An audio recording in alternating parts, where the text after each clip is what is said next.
Решил провести маленький технический осмотр. Прошел я около 3000 км. И сейчас поглядим, что там с маслом.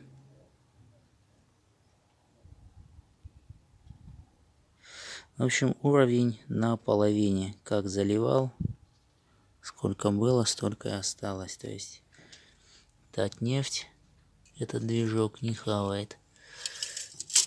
А может быть связано с тем, что дальнее расстояние, особо не нужно там газовать.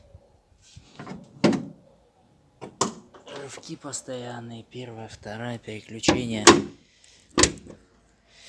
Разогнался там на пятой и едешь. Так, и еще я столкнулся с другой проблемой. У меня появился какой-то неприятный стук. Вытащил я запаску с домкратом. Думал, что они стучат, но нет. Прокатился.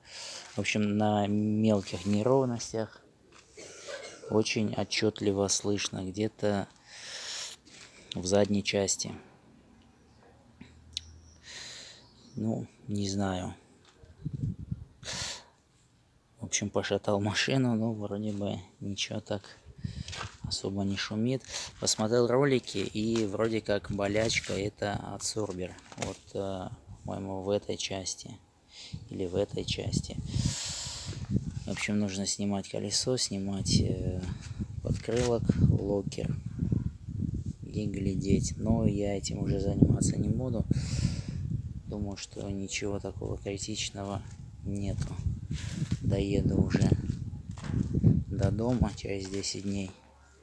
И там уже буду глядеть. Заодно и колодки нужно поменять. Колодок совсем чуть-чуть осталось. Такие не дошли руки, чтобы их заменить перед поездкой. Но я думаю, что все будет нормально. Все. На связь выйду уже на пляже. Вернулись мы с Крыма. 8000 откатал. Масло, кстати, почернело на 6000. Вот. И решила заливать то же самое Люкспау. И на этот раз, в прошлый раз я ставил MAN, а в этот раз буду ставить Big Filter. Ну, по маслу ничего плохого не могу сказать. Угара абсолютно нету. То есть 8000 назад как поменял, так и у меня масло на уровне, на половине, чуть больше. Кстати, про шум, про стук, про шум, которым мне казался якобы в задней части, более отчетливо проявился на дорогах, где были неровности. То есть по плохим дорогам он стал более отчетливым, и стал я его слышать уже спереди. Вот. Покопавшись, поизучав, в общем, это получается у нас типовая неисправность, стойка стабилизатора.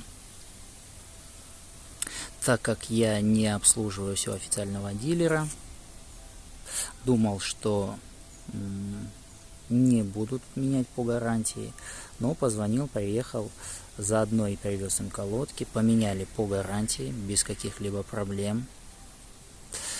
Ну а за колодки я заплатил 1000 рублей. У меня там буквально 2 миллиметра осталось. Но тем не менее не помешало мне это съездить в Крым, покататься без приключений. Вовремя мы туда уехали. Следящие за новостями сейчас понимают, в чем дело, какая там обстановка на мосту. Но, в общем-то, съездили без приключений, отдохнули.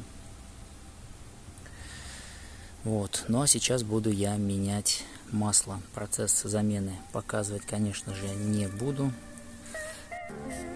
Поменял, значит, я масло. Обычное черное масло.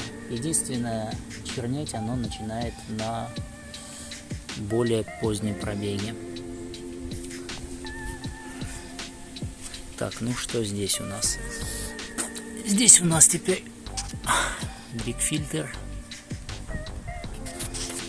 Ну а здесь у нас стандартная гайка. В этот раз не менял, потому что менял буквально месяца полтора-два назад.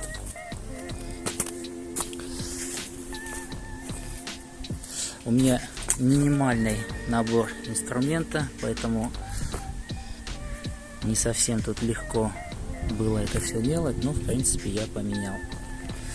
Нашел вот такую вот баклажку, отрезал.